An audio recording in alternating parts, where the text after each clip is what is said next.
Hello there, welcome back to forecast discussion. So right now we're taking a look. We see some morning convection across the region. This is mainly connected to. This is more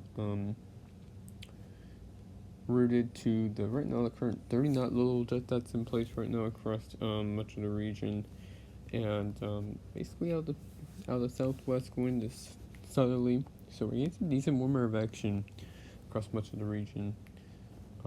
Much of really the risk area that's basically mainly North Dakota going into I think this is mainly the main focus for today. Really for the main focus for today, where we could be seeing an MCS. Supercell at first with probably going to be quickly growing upscale before we get an MCS that's going to probably propagating more from opposite north and east today.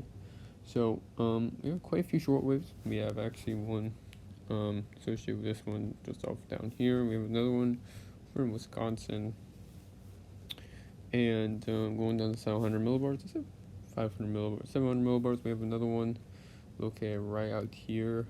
Another one all the way down here. So into South Dakota. So we have quite several sources really of lift for today, and pretty quiet at this right now.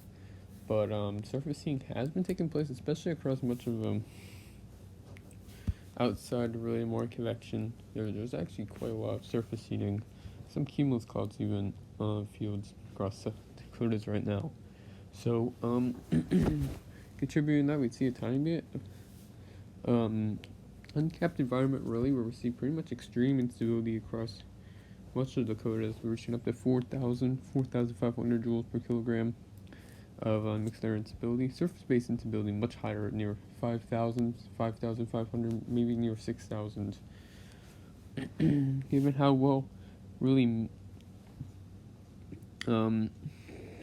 still seeing a time of inversion though just above the surface according to the RAP, but I think some really decent damaging wind potential with downdraft instability around well over 1,000 joules per kilogram, which is really favorable for those really potent downdrafts with those steep mid-level lapse rates associated with probably that EML in place.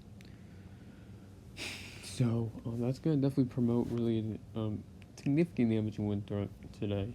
So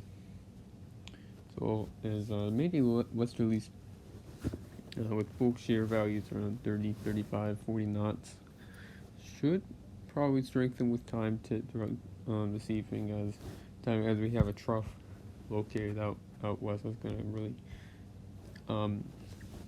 it's going to get close to the warm sector today, and with a belt of stronger flow, especially probably across mainly stronger belt of flow right here. It's gonna move off to the east throughout today. So we're gonna get stronger shear magnitudes around 45, 50 knots. It's gonna be favorable for some supercells. At first, with mainly a threat for all hazards, given the local photographs as well as decent, really strong low-level instability with ample vorticity overlap. So that's going to be quite something to watch across the Dakotas as well. North Dakotas, we have discrete supercell where we have that strong low-level instability in place, probably due to those steep low-level lapse rates, as well as so there could be some issues as well with that. So we have that hands for us mainly for damaging winds and large hail, and maybe a few tornadoes can be possible, like I just mentioned. So we have a surface low located over basically what it seems to be the gas station plots around in South Dakota. think that's probably more realistic, and you can probably see that tiny bit more. So, more like right there. But anyways, yeah. I think that's pretty much it. So, pretty short discussion, but I don't know if models are really gonna be reliable today. Or and we already have that environment really locked in. That cape is gonna probably approach 5,000 joules per kilogram.